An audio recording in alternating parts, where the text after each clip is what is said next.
Hai guys, shalom. Bagaimana kabarnya? Baik, luar biasa. Yuk kita awali ibadah kita dengan kita mengucap syukur, kita pujikan. Kau tetap Allah.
Hanya Engkau Tuhan.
biarkan Kau tetap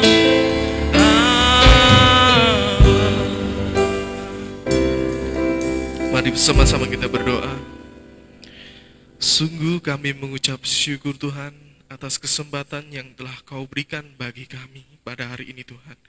Sehingga kami dapat berkumpul bersama-sama kembali dengan teman seiman kami untuk beribadah dan melayani-Mu Tuhan. Kiranya Tuhan Engkau menyertai jalannya ibadah kami, mulai dari pemimpin pujian, pemain musik, dan yang membawakan firman Tuhan. Kiranya Engkau memimpin setiap kami Tuhan, supaya ibadah kami ini dapat berjalan dengan lancar, seturut dengan kehendak-Mu. Dan tak lupa kami berdoa untuk teman-teman kami yang masih dalam perjalanan. Kiranya Engkau hantar mereka, sehingga mereka dapat sampai ke tempat ibadah ini dengan selamat. Bertemu dengan kami semua, memperoleh sukacita yang baru, bahkan berkat yang baru daripada firman-Mu Tuhan. Terima kasih Tuhan, kami serahkan semuanya ke dalam tangan-Mu. Hanya di dalam nama Tuhan Yesus kami berdoa. Amin. Ya, sekali lagi kami mengucapkan shalom, selamat datang teman-teman, selamat beribadah. Mari kita lanjutkan pujian kita dengan pujian sukacita, dengan pujian betapa dalamnya. Kita bangkit berdiri bersama-sama, kita bersukacita.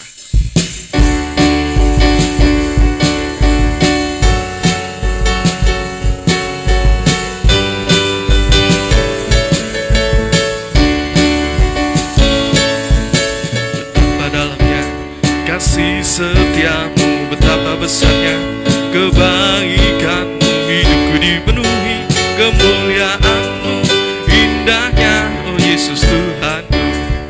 Betapa dalamnya kasih setiamu betapa besarnya, kebaikanmu hidupku dipenuhi, kemuliaanmu indahnya, oh Yesus Tuhanku. Sempurnalah kehidupanku sejak Kau hadir dalam hatiku. Kau perhatikanku setiap waktu, oh sungguh indahnya Yesus Tuhanku. Betapa dalamnya kasih setiamu, betapa besarnya kebaikanmu hidupku dipenuhi, kemuliaanmu indahnya, oh Yesus Tuhanku. Betapa dalamnya kasih setiamu, betapa besarnya kebaikanmu hidupku dipenuhi, kemuliaanmu indahnya, oh Yesus Tuhanku. Sempurnalah kehidupanku sejak Kau hadir dalam hatiku. Kau perhatikanku setiap waktu, oh sungguh indahnya Yesus Tuhanku. Betapa dalamnya kasih setiamu, betapa besarnya kebaikanmu hidupku dipenuhi, kemuliaanmu indahnya, oh Yesus Tuhanku. Sempurnalah kehidupanku sejak Kau hadir dalam hatiku. Kau perhatikanku setiap waktu, oh sungguh indahnya Yesus Tuhanku. Betapa dalamnya kasih setiamu, betapa besarnya kebaikanmu hidupku dipenuhi, kemuliaanmu indahnya, oh Yesus Tuhanku. Indahnya, indahnya, oh Yesus Tuhanku. Silakan duduk kembali teman-teman. Kami memberikan kesempatan buat teman-teman yang mungkin memiliki kerinduan untuk bersaksi. Kami persilahkan teman-teman. Mungkin selama 1 minggu ini teman-teman mengalami sesuatu yang hebat, bisa disaksikan. Ada?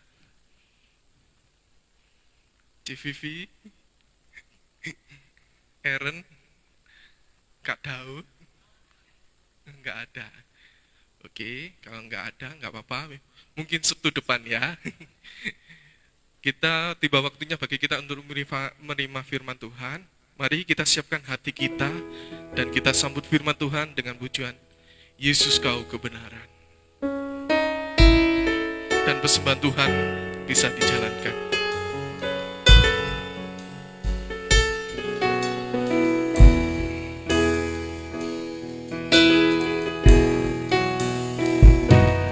Yesus Kau kebenaran. kebenaran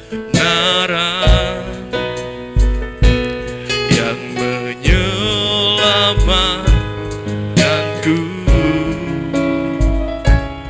Kau memberikanku hidup dan pengharapan.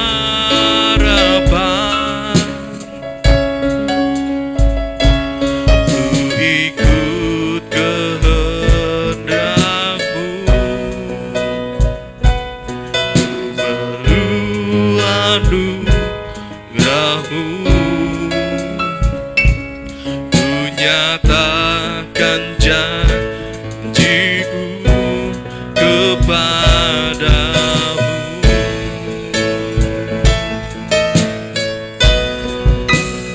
Kalau ku hidup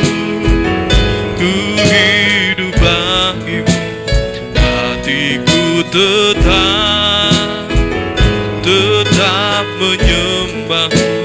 Dunia tak bisa menjauhkanku dari kasih-Mu.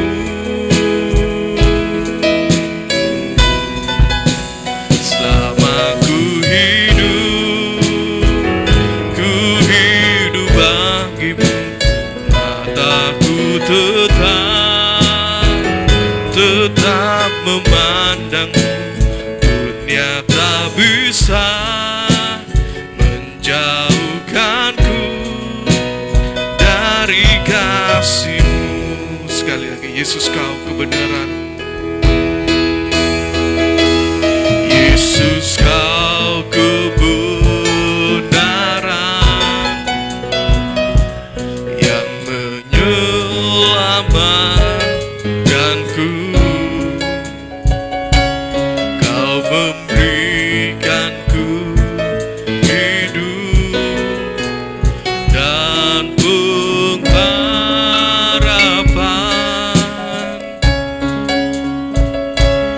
Ku ikut kehendak-Mu, ku perlu anugerah-Mu.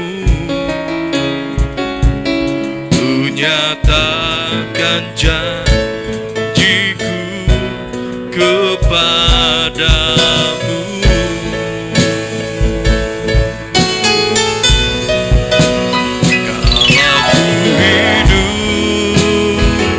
Ku hidup bagimu, hatiku tetap menyembah-Mu. Dunia tak bisa menjauhkanku dari kasih-Mu. Selama ku hidup bagimu, mataku tetap memandang-Mu. Dunia tak bisa menjauhkanku dari kasih-Mu. Kalau ku hidup, mari bersama-sama kita bangkit berdiri. Kalau ku hidup bagimu, hatiku tetap menyembah-Mu. Dunia tak bisa menjauhkanku dari kasih-Mu. Pelayanan selanjutnya saya silakan kepada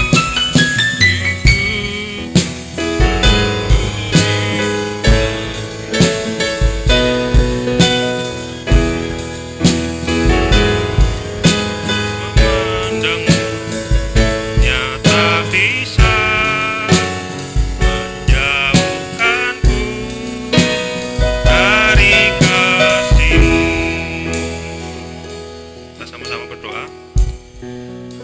Tuhan, terima kasih Engkau sudah mengumpulkan kami di sini pada hari ini untuk beribadah dan mendengarkan apa yang Engkau sampaikan. Kiranya Tuhan, Engkau mau memakai hamba-Mu yang penuh dengan kekurangan ini Tuhan, menjadi saluran berkat bagi hati-hati yang mau mendengarkan. Kiranya Tuhan mempersiapkan yang mendengarkan Tuhan dengan hati yang baik.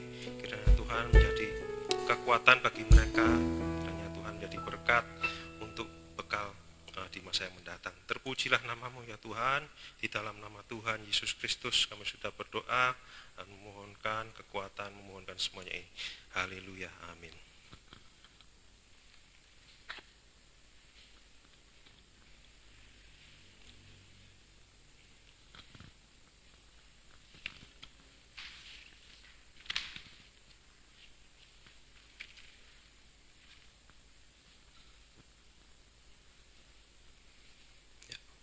Shalom, salam sejahtera bagi kaum muda, remaja, dan pekerja muda yang ada di tempat sini maupun yang menyaksikan lewat streaming ya.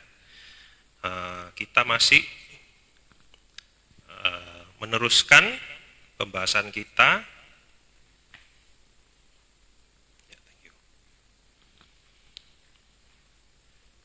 Kita masih meneruskan pembahasan kita tentang Roma 1 ayat 20 ya.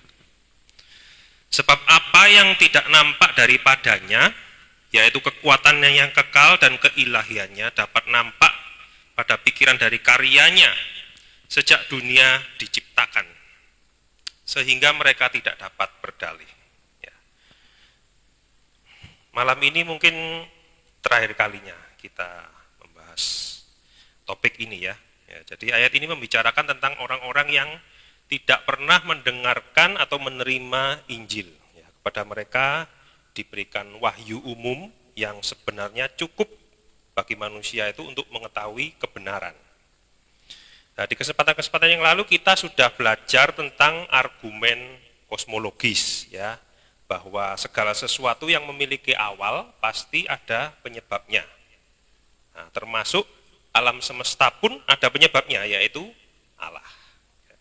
Kemudian kita juga belajar argumen teleologis, yaitu bahwa ketika kita mencermati alam semesta dan seisinya, termasuk manusia, maka kita akan mendapati bahwa semuanya itu terlihat seperti dirancang untuk suatu tujuan. Ya. Nah, penjelasan yang paling masuk akal adalah bahwa memang ada yang merancang. Ya. Dan perancang itu adalah Allah. Dari sini kita bisa membuat kriteria sifat-sifat ilahi dari Allah. Ya. Pertama, Allah itu tidak dibatasi ruang. Kedua, Allah itu kekal, ya, tidak berawal dan tidak berakhir. Ketiga, Allah itu tidak berwujud. Allah itu roh.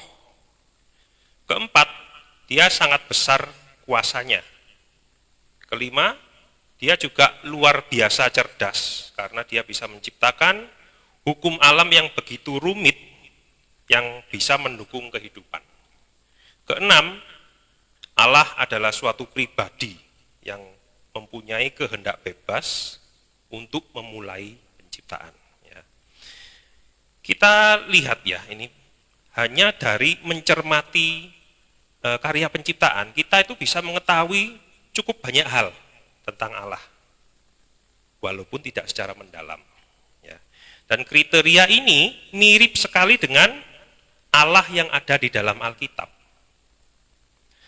Tapi masih ada yang kurang. Ya. Allah dengan kriteria yang seperti ini, itu dia patut untuk disegani, dia patut untuk dikagumi, dihormati, bahkan ditakuti. Ya. Tapi apakah patut untuk dipuja? Patutkah untuk disembah? Apakah patut untuk dicintai oleh ciptaannya? Ya. Coba kita baca lagi surat Roma, tapi kita mundur sedikit, ayat 18. Sebab murka Allah nyata dari surga atas segala kefasikan dan kelaliman manusia yang menindas kebenaran dengan kelaliman. Jadi di sini ditulis walaupun tanpa Injil sebenarnya manusia itu sadar akan adanya kebenaran. Kebenaran itu mempunyai daya untuk muncul, ya. Tapi manusia itu menekan atau mengubur kebenaran itu dengan paksa. Ya. Sehingga mereka menjadi fasik dan lalim. Nah, fasik itu adalah sikap yang tidak mempedulikan Allah, menganggap Allah itu tidak ada, ya, atau menganggap sepi Allah. Lalim itu adalah perbuatan yang melanggar hukum moral. Ya, mereka menganggap tidak ada hukum moral. Nah, malam ini kita akan belajar bahwa hukum moral itu ada, dan hukum moral itu menunjukkan kepada keberadaan Allah. Ya. Nah, kita akan belajar salah satu argumen yang namanya argumen moral. Ya. Tapi sebelum masuk ke sana, ada beberapa definisi yang perlu kita pahami lebih dulu. Ya. Oke. Nah, moral itu apa? Moral itu adalah prinsip-prinsip yang menentukan sesuatu itu baik atau buruk, benar atau salah. Ya. Jadi moral adalah prinsip yang menentukan sesuatu itu baik atau buruk, benar atau salah. Ya. Nah, baik dan benar ini sepertinya kok terdengar sama gitu ya. Buruk dan salah itu juga sepertinya terdengar sama. Ya. Tapi sebenarnya berbeda. Jadi moral itu dibagi menjadi dua. Ya, ada nilai moral dan ada tugas moral. Nilai moral itu yang menunjukkan tentang baik dan buruk. Ya, sedangkan tugas moral itu menentukan benar dan salah. Jadi nilai moral itu menentukan baik buruk, tugas moral itu benar salah. Ya, kalau mau mengingat-ingat itu gampangnya gini. Kalau kita ujian itu kan dapat nilai kan ya. Nilainya itu bisa baik, bisa buruk. Nah, itu nilai. Kalau tugas moral itu gimana? Tugas moral itu berhubungan dengan apa yang harus kita lakukan. Ya. Jadi kita melakukan tugas itu bisa dengan benar atau bisa dengan salah. Ya. Itu tugas. Jadi berbeda. Kalau mau lebih jelas, contohnya itu begini. Menjadi dokter itu baik. Ya. Apalagi kalau melayani periksa gratis misalnya ya. Jadi secara nilai moral, jadi dokter itu baik. Tapi kita tidak diharuskan untuk menjadi dokter. Ya. Tidak ada tugas moral untuk menjadi dokter. Jadi mau jadi guru ya boleh, mau jadi polisi atau pemain musik atau ibu rumah tangga dan sebagainya boleh saja. Ya. Banyak profesi yang bisa menghasilkan nilai moral yang baik. Tapi tidak ada tugas moral untuk menjalankan semua profesi itu. Jadi kita harus pilih salah satu kan. Ya. Contoh lain, terkadang orang itu diharuskan untuk melakukan yang buruk. Ya. Misalnya ketika orang itu dihadapkan pilihan yang sama-sama buruknya, maka dia harus memilih mana yang pilihan yang lebih tidak buruk gitu ya. Tapi ya tetap buruk. Jadi jelas bahwa nilai moral dan tugas moral itu beda. Oke. Nah, ada yang mengatakan bahwa moral itu subjektif. Artinya moral itu tergantung dari pendapat orang. Ya.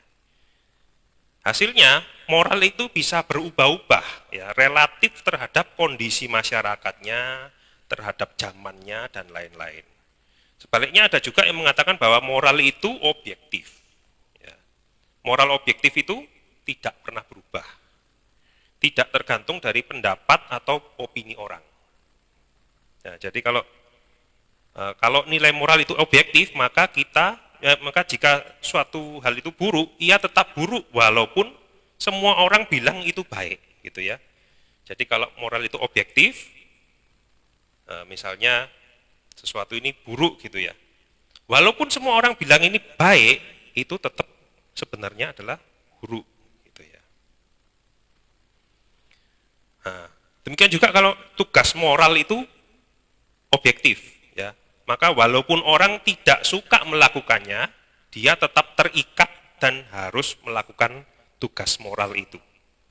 Nah, itu yang dimaksud dengan tugas moral yang objektif. Nah, kalau kita mengerti definisi ini, kita bisa masuk ke argumen moral, ya. Bentuknya seperti ini. Kalau Allah itu tidak ada, maka tidak ada nilai moral dan tugas moral yang objektif. Dua, ada nilai moral dan tugas moral yang objektif. Kesimpulannya, Allah itu ada. Ya, jadi, kalau Allah tidak ada, maka tidak ada nilai moral dan tugas moral yang objektif. Nah, ternyata ada moral yang objektif. Jadi kesimpulannya Allah itu ada. Sekarang kita pelajari premis yang pertama ya. Kalau Allah tidak ada, maka tidak ada nilai moral dan tugas moral yang objektif. Nah, kenapa moral yang objektif ini membutuhkan keberadaan Allah? Karena moral itu bukan sesuatu yang berwujud. Ya. Moral itu imaterial atau spiritual. Jadi moral merupakan hasil pemikiran dari suatu pribadi. Tapi kenapa kok harus Allah? Ya, kan bisa saja hasil pemikiran dari manusia. Ya memang bisa, tapi kalau moral itu hasil pemikiran manusia, maka moral itu akan bersifat subjektif. Ya. Karena itu hanya opini. Nah, untuk moral itu menjadi objektif, maka diperlukan sesuatu yang transenden, ya, sesuatu yang di atas manusia, yang dijadikan standar atau tolok ukur moral tersebut. Nah, itulah yang disebut sebagai Allah. Jadi nilai moral itu berasal dari natur atau karakter Allah. Sedangkan tugas moral itu berasal dari perintah Allah atau hukum Allah. Ya. Nilai moral itu dari karakter Allah, sedangkan tugas moral itu dari perintah Allah atau hukum Allah. Ya. Dan perintah ini juga bisa berbentuk larangan. Ya. Jadi jelas kalau Allah tidak ada, maka tidak ada nilai moral dan tugas moral yang objektif. Sekarang premis kedua. Ya. Ada nilai moral dan tugas moral yang objektif. Nah, kenapa kita bisa tahu tentang moral? Orang Kristen percaya bahwa manusia itu adalah gambar dan rupa Allah. Ya. Dan di dalam hati manusia tertulis hukum Allah. Jadi dari persepsi kita bisa merasakan bahwa moral itu nyata. Ya. Ketika kita melihat seorang bayi yang dipukuli oleh babysitternya sendiri, kita akan merasa kasihan atau bahkan merasa marah. Ya. Walaupun itu bukan keluarga kita. Kenapa?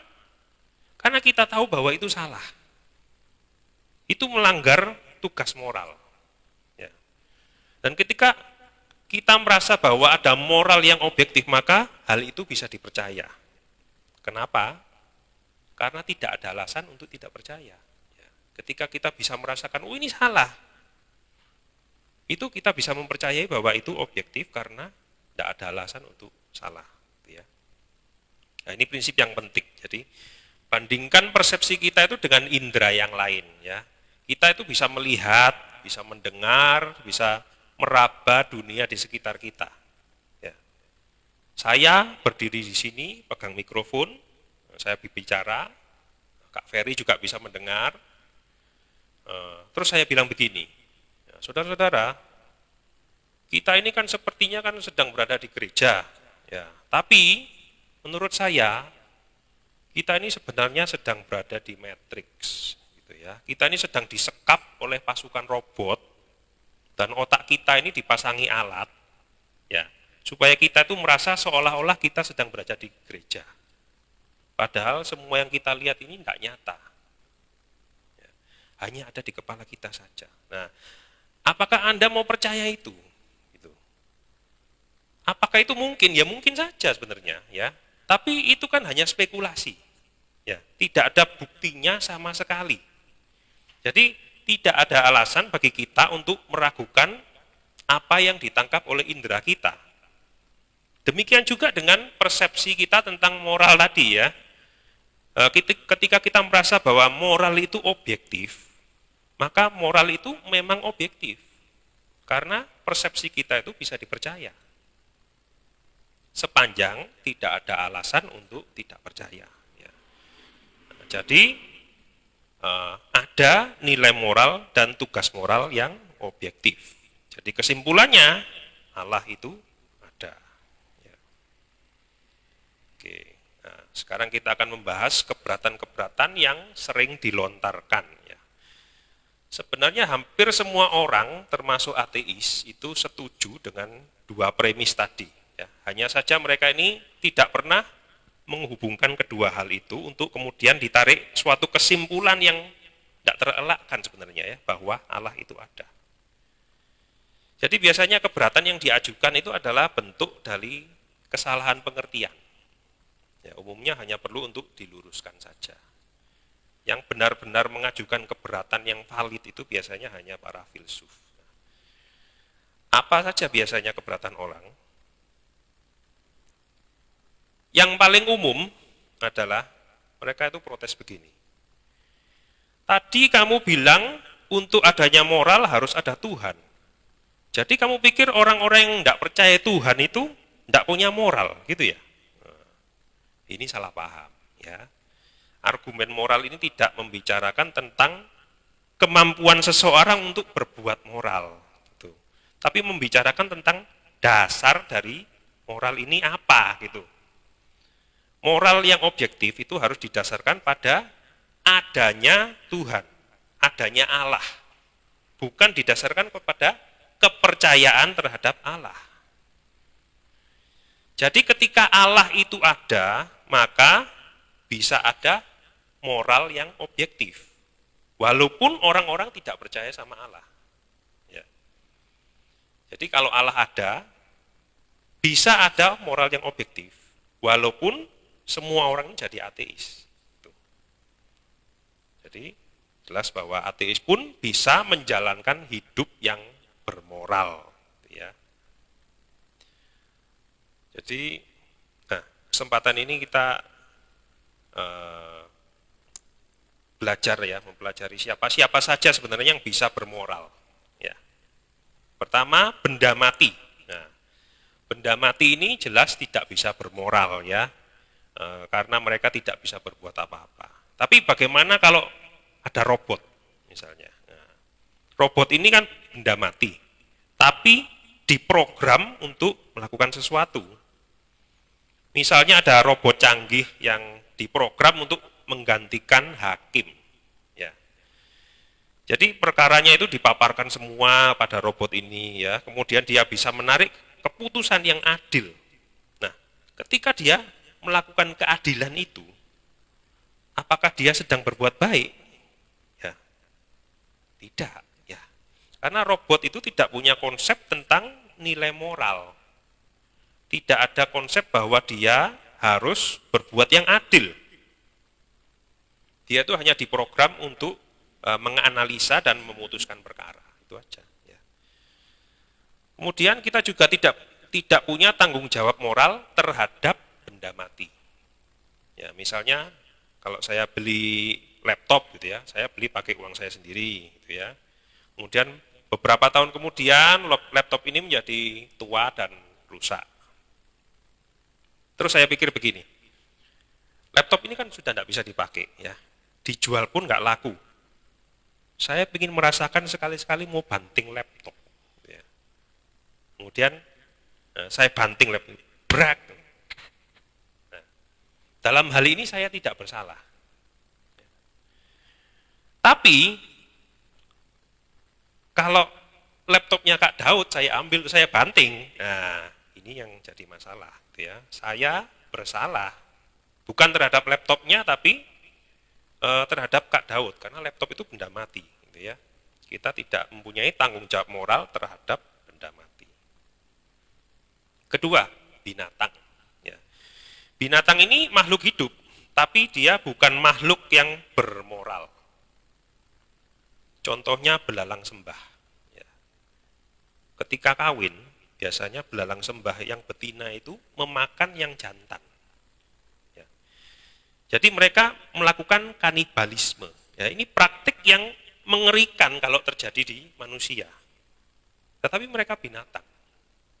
Tidak ada tugas moral yang mengikat mereka, jadi ya tidak ada yang salah. Nah, ketika manusia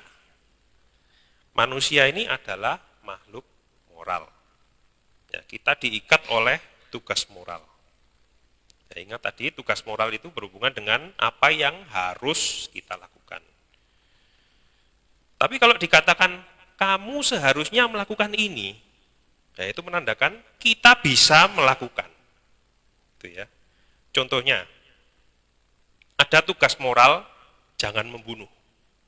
Ya, kita tahu itu salah. Tapi coba pikirkan, misalnya ada skenario begini ya, si A ini sedang terdesak oleh rombongan orang. Kemudian dia tidak sengaja mendorong si B yang ada di belakangnya. Sampai si B ini jatuh dari jurang, jatuh ke jurang gitu ya, dan meninggal. Nah, bagaimana kalau begitu? Menurut saya si A ini tidak salah. Karena dia tidak punya pilihan. Ya, tubuhnya ini kan didorong oleh orang lain sehingga mencelakai B. Dia baru bisa dianggap bersalah secara moral ketika dia bisa melakukan tugas moral ya. Nah, jadi kalau dia tidak bisa tidak mempunyai pilihan, dia dipaksa dan bisa mencelakai orang, dia tidak bersalah. Dia baru bersalah ketika bisa melakukan tugas moral, tapi memilih untuk tidak melakukan. Ya. Jadi dari tugas moral ini ada indikasi bahwa manusia itu bisa memilih. Ya, manusia itu punya free will. Oke, kita akan lanjutkan membahas keberatan-keberatan orang terhadap argumen moral ya. Nah, keberatan selanjutnya ada yang bilang begini, saya tidak percaya ada moral yang objektif.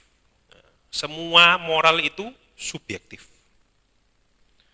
Orang demikian ini biasanya hidupnya itu tidak konsisten dengan omongannya ya. Nah, cara ngetesnya tuh begini, kalau dia sedang antri, ya, kita terobos saja di depannya. Pasti dia tidak suka. Ya. Kok kamu gitu sih? Ya kita jawab aja, loh kenapa? Kan menurutku ini tidak ada apa-apanya ini. Menurutku ini boleh-boleh saja menerobos orang antri. Salahku apa?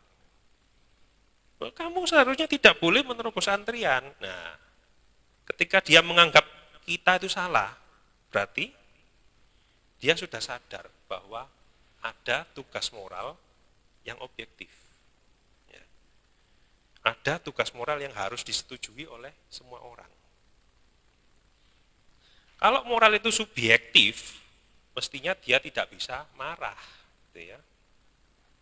Nah, menurutmu yang baik begitu, tapi menurut saya yang baik begini.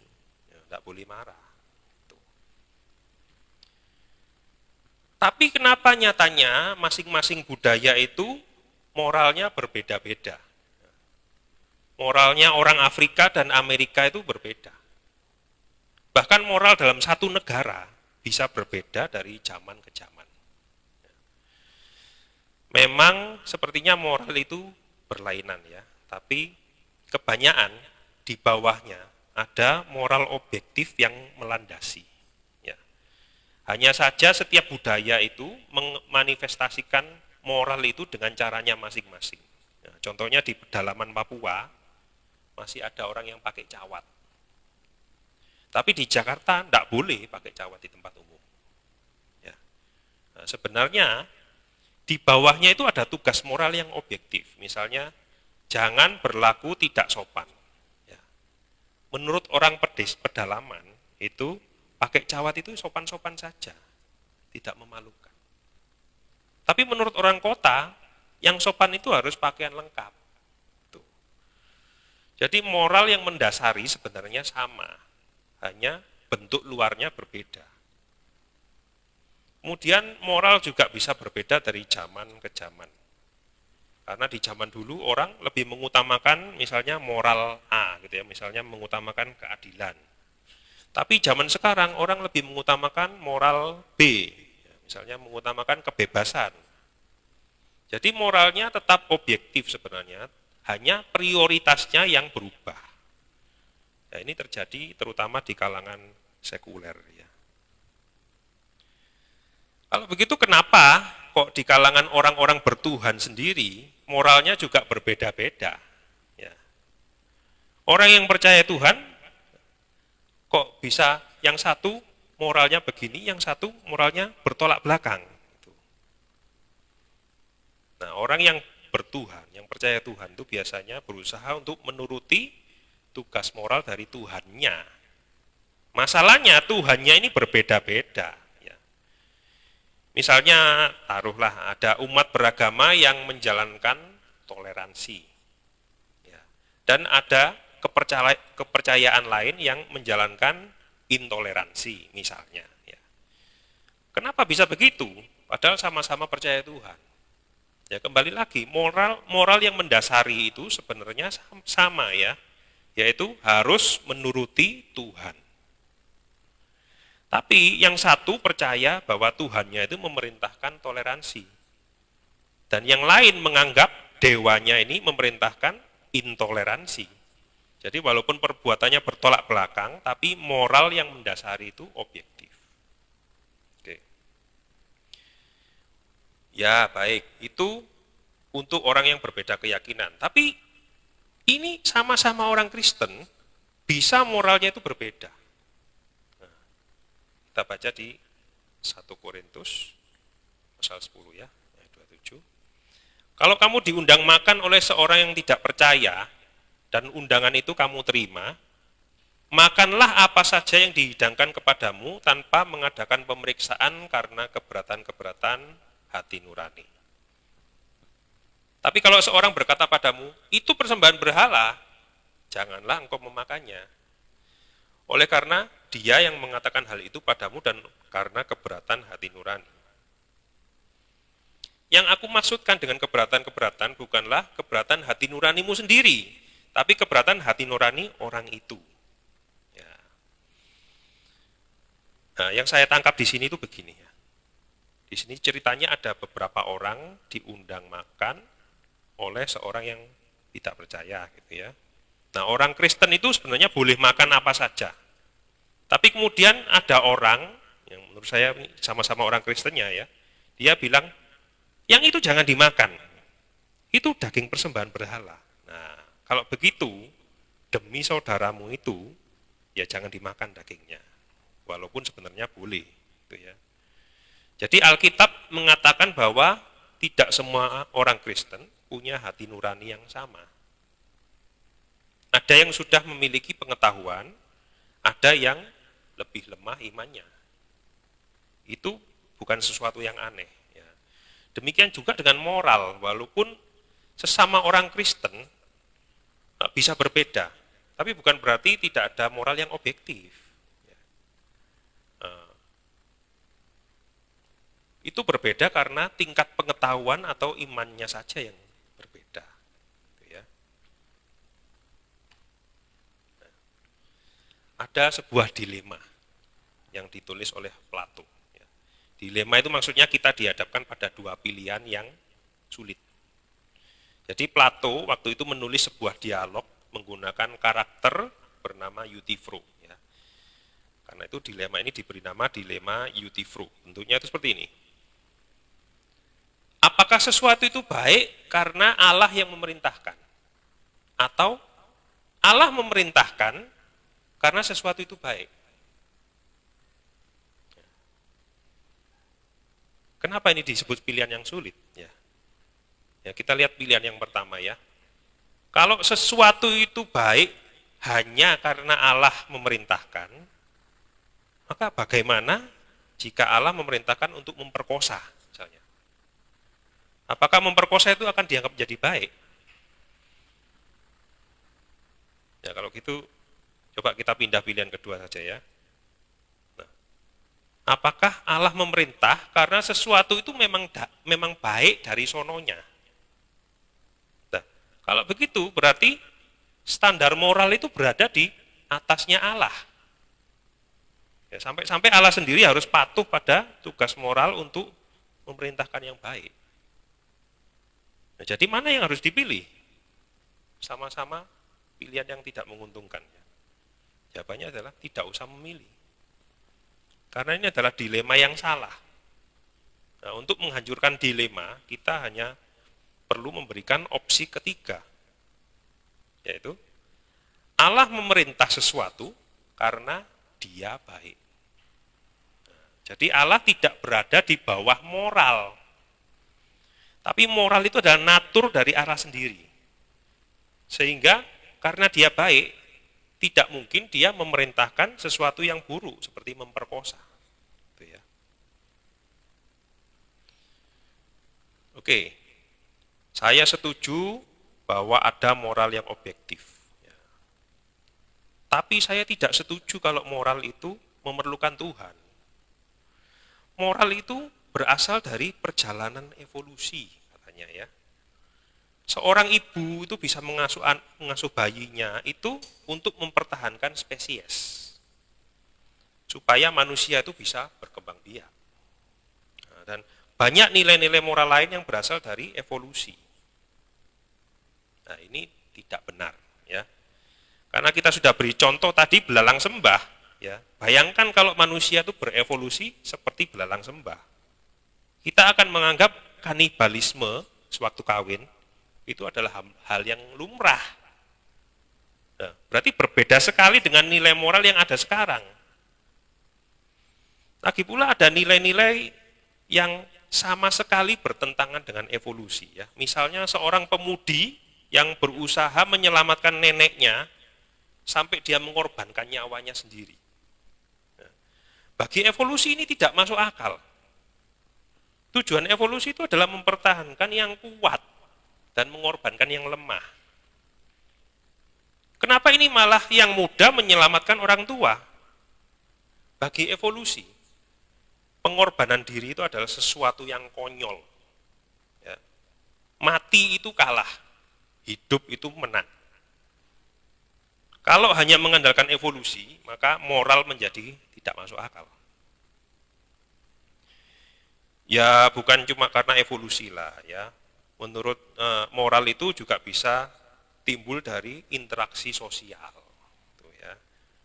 Kita menghargai kerjasama, saling menolong. Karena dengan kerjasama manusia itu bisa sejahtera. Nah, sekarang saya mau tanya ya. Kenapa kok harus manusia yang sejahtera? Kenapa kok bukan kucing atau kecoa, ya, atau pohon beringin?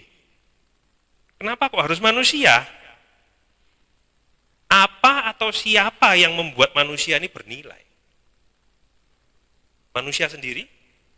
Ya itu kan pendapatmu ya. Bagaimana kalau ada yang orang lain yang bilang begini, manusia itu mencemari alam, jadi manusia itu harus dimusnahkan. Nah, mana yang benar? Apakah manusia harus dimusnahkan? Atau manusia harus disejahterakan? Jadi kembali lagi ya, harus ada nilai moral yang objektif, yang berada di atas manusia. Dan standar moral yang tertinggi itulah yang kita sebut sebagai Allah. Kita rangkum lagi ya, secara singkat apa yang kita pelajari.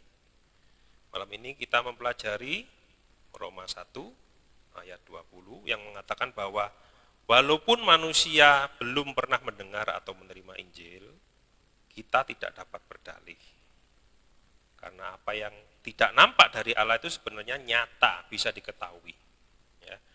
Kita baru saja belajar tentang argumen moral yang mengatakan bahwa moral itu ada, kemudian harus ada moral yang objektif, dan moral itu menunjuk pada pribadi Allah.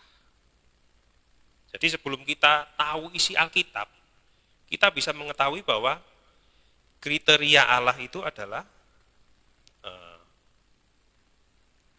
tidak dibatasi ruang, kekal, tidak berwujud karena Allah itu roh, sangat besar kuasanya, luar biasa cerdas, dan dia seorang pribadi. Dan sekarang kita bisa menambahkan bahwa Allah adalah standar moral. Ya. Dari dia kita tahu baik buruk, benar dan salah. Markus 10 ayat 18. Jawab Yesus, mengapa kau katakan aku baik? Tak seorang pun yang baik selain daripada Allah saja. Allah adalah Allah yang bermoral. Dia adalah pedoman dari moral. Dan dia adalah tolok ukur moral yang tertinggi. Dan di dalam moral itu ada keadilan dan kasih. Ya. Dan keadilan dan kasih itu ditunjukkan oleh Yesus justru pada saat dia mati di kayu salib bagi orang berdosa. Bagi Anda dan saya. Di atas kayu salib itu keadilan Tuhan ditunjukkan, di mana murkanya dinyatakan atas kesalahan dan dosa-dosa dunia. Karena pelanggaran hukum Allah. Tapi di kayu salib itu pula dinyatakan kasih Allah.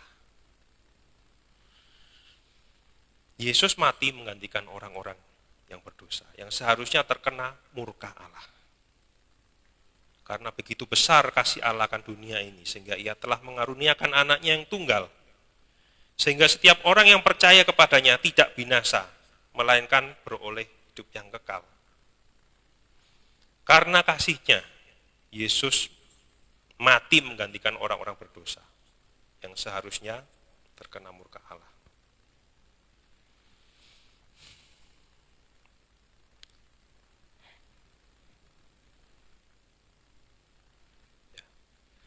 Dalam keadaannya sebagai manusia, ia telah merendahkan dirinya dan taat sampai mati, bahkan sampai mati di kayu salib. Itulah sebabnya Allah sangat meninggikan dia dan mengaruniakan kepadanya nama di atas segala nama. Supaya dalam nama Yesus bertekuk lutut segala yang ada di langit, yang ada di atas bumi, dan yang ada di bawah bumi. Karena dia adalah Allah yang bermoral, maka dia layak untuk dipuja. Karena dia adil, dia adalah kasih, maka dia adalah layak untuk disembah dan patut untuk dicintai oleh umatnya. Ya. Segala kemuliaan bagi Tuhan. Saya undang pemain musik. Kita nyanyikan Ku Hidup Bagimu.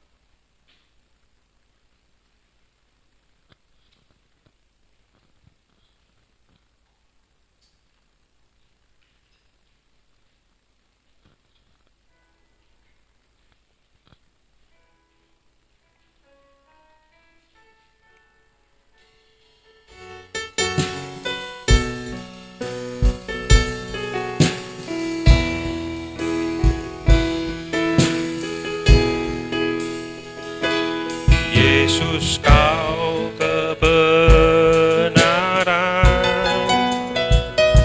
yang menyelamatkanku,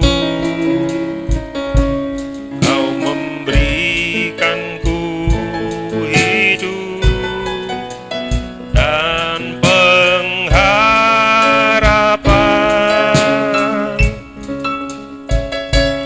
Ku ikut kehendak-Mu,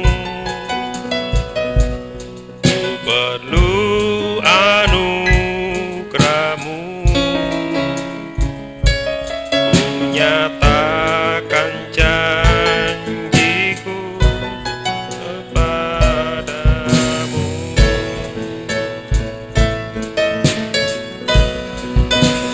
Kalau ku hidup bagimu, hatiku tetap menyembah-Mu. Dunia tak bisa menjauhkanku dari kasih-Mu. Selama ku hidup bagimu, mataku tetap memandang-Mu. Dunia tak bisa menjauhkanku dari kasih-Mu.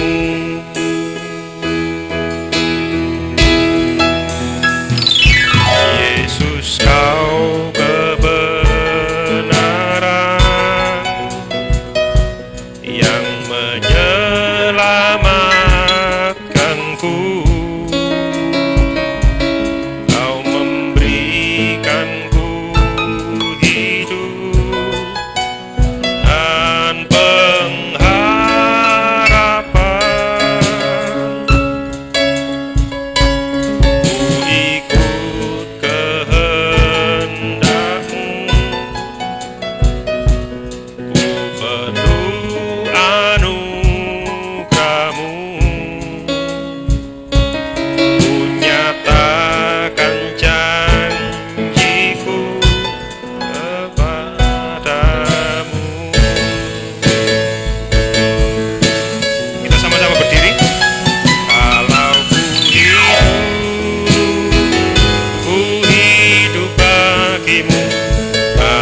hari.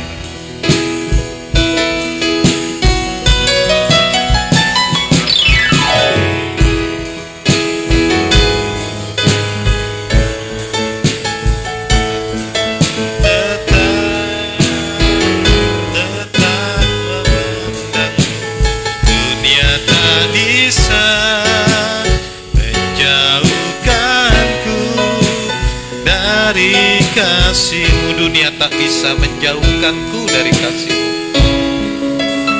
Dunia tak bisa menjauhkanku dari kasih-Mu. Dunia tak bisa menjauhkanku dari kasih-Mu. Kita berdoa. Kami mengucap syukur Tuhan kepada-Mu pada petang sore hari ini. Kami sudah mendengarkan firman-Mu untuk menolong kehidupan kami Tuhan, supaya kami tetap menjadi anak-anak-Mu yang memiliki norma, memiliki moral Tuhan yang sesuai dengan rencana dan sesuai dengan firman-Mu. Karena Engkaulah Tuhan, nilai moral yang tertinggi adalah pribadi Yesus, adalah firman itu sendiri Tuhan, yang memberikan moral yang baik, yang mempunyai nilai kebaikan bagi kami, dan juga Tuhan mempunyai tugas moral, yaitu adalah kebenaran. Itulah sebabnya Tuhan, saat ini kami bersyukur Tuhan, karena Engkau menghendaki kami mempunyai moral yang seperti Engkau ya Tuhan, adalah mempunyai moral yang benar-benar Tuhan, memberikan dampak bagi semua orang, sehingga percaya bahwa Engkau adalah ada di tengah-tengah dunia ini Tuhan. Terima kasih Tuhan, terima kasih, kami bersyukur Tuhan, biarlah sungguh-sungguh Tuhan moral itu ada di dalam setiap kehidupan anak-anak-Mu yang senantiasa selalu Tuhan percaya akan firman-Mu, karena firman-Mu itu adalah Tuhan, sekali lagi adalah nilai yang tertinggi dari moral itu sendiri, yang menolong kami anak-anak-Mu, sehingga kami dapat mengaplikasikan moral itu di dalam setiap kehidupan kami, dan nama Engkau dipermuliakan. Terima kasih Tuhan, terima kasih. Kami juga berdoa buat Kak Sony yang saat ini sudah memberitakan firman-Mu Tuhan, biarlah di masa mudanya kiranya Tuhan semakin pakai Tuhan, juga banyak jiwa dikuatkan, banyak jiwa yang dimenangkan, biarlah senantiasa Tuhan pelayanannya semua berkenan menyenangkan hati-Mu, dapat menjadi berkat bagi kami semua Tuhan. Terima kasih Tuhan, terima kasih.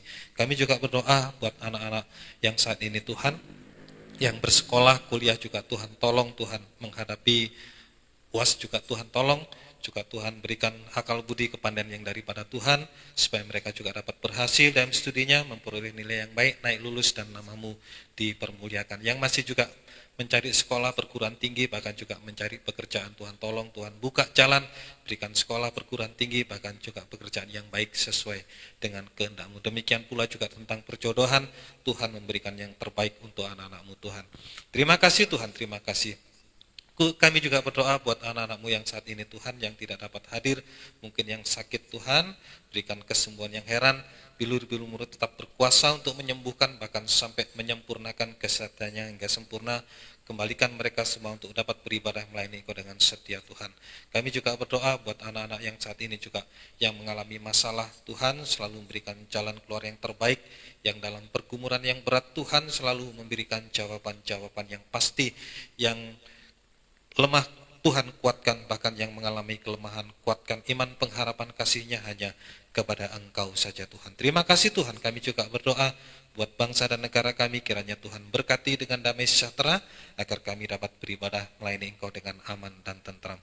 Terima kasih ya Yesus, terima kasih, Engkau sungguh baik bagi kami, Engkau sungguh mengasihi bagi kami. Sebentar kalau kami pulang ke rumah kami masing-masing jauh dekat, Tuhan sertai, tiba di rumah dengan keadaan selamat, dan persembahan yang dipersembahkan untuk pekerjaan-Mu Tuhan balas sesuai dengan janji firman-Mu. Terima kasih Tuhan. Sekarang kaum muda remaja yang dikasihi oleh Tuhan, biarlah kiranya berkat, rahmat, damai sejahtera serta kasih-Nya di dalam persekutuan dengan Allah Bapa, Allah Sang Putra, dan Allah Roh Kudus, yaitu Tuhan Yesus Kristus, menyertai kita mulai dari saat ini sampai selama-lamanya. Dalam nama Tuhan Yesus Kristus kami sudah berdoa. Haleluya. Amin. Selamat pulang, Tuhan berkati.